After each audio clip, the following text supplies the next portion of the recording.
அன்புள்ள மிதுன ராசி அன்பர்களே வணக்கம். இந்த வார ராசி பலன். மிதுன ராசி அன்பர்களுக்கு ராசியில் ஜென்ம குரு, 3ஆம் இடத்தில் கேது சாதகம், 9இல் ராகு, 10ஆம் இடத்தில் சனி செவ்வாய் புதன், லாபஸ்தானத்தில் சூரியன் இருக்கிறார். விரய ராசியில் சுக்கிரன் இருக்கிறார். 3இல் கேது, லாபஸ்தானத்தில் சூரியன் இருப்பது மிக அற்புதமான அமைப்பு. லாபங்கள் பன்மடங்கு பெருகும். சூரியனால் அரசாங்க சம்பந்தப்பட்ட காரியங்கள் நன்றாக சாதகமாக நடைபெறும். அரசியல்வாதிகளின் உதவிகள் தங்களுக்கு கிடைக்கும். பெரிய பெரிய மனிதர்களுடைய நட்புறவு கிடைப்பதால் தாங்கள் நினைத்ததை சாதிப்பீர்கள். தற்சமயம் மிதுன ராசி அன்பர்கள் வீட்டில் மனைவிமார்களுடன் அன்பாக இருப்பர், உல்லாசமாக இருப்பார்கள். இந்த நேரத்தில் பெண்களுக்கு அன்பு கிடைக்கும் கணவரால். வேலையாட்களுடைய ஒத்துழைப்பு மிக சிறப்பாக இருக்கும்.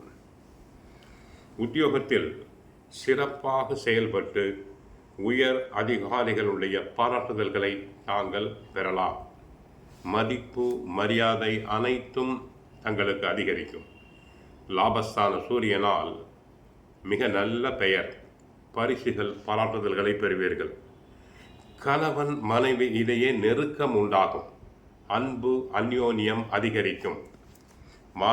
மாணவர்கள் நன்றாக படிப்பர், நல்ல மதிப்பெண்களை பெறுவர், பரிசு பாராட்டுதல்களை பெறுவார்கள்.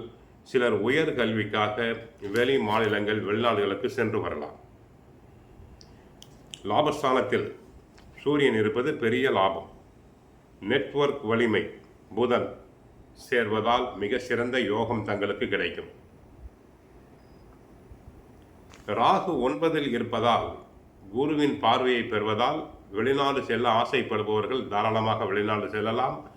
அதனால் தங்களுக்கு புகழ் கிடைக்கும், பல வரவுகள் அதிகரிக்கும், மரியாதை கிடைக்கும்.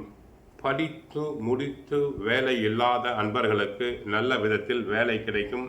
கை நிறைய சம்பளம் கிடைக்கும். சரக்கு, கமிஷன், ஏஜென்சி, ஷேர் மார்க்கெட்டில் ஈடுபடும் அன்பர்களுக்கு நல்ல பெருத்த லாபம் உண்டாகும். சிம்மத்தில் கேது 3ஆம் பாவத்தில் இருப்பதால் சகோதரர்கள் துணிச்சல் விஷயங்களில் ஓரளவு பின்வாங்கும். நண்பர்களால் ஏமாற்றம் நேரலாம். தங்களுடைய ராசிநாதன் புதன் மீன ராசியில் நீச்சமடைந்திருப்பதால் தாங்கள் நண்பர்களால் ஏமாற்றம் அடைவீர்கள். நண்பர்களால் ஏமாற்றப்படுவீர்கள். மனக்குழப்பம் உண்டாகும், கவலைகள் உண்டாகும். தினமும் விஷ்ணு சகஸ்ரநாமம் படியுங்கள். தினமும் பகவத்கீதை சுந்தரகாண்டம் பாராயணம் செய்யுங்கள். நன்மைகள் பெருகும்.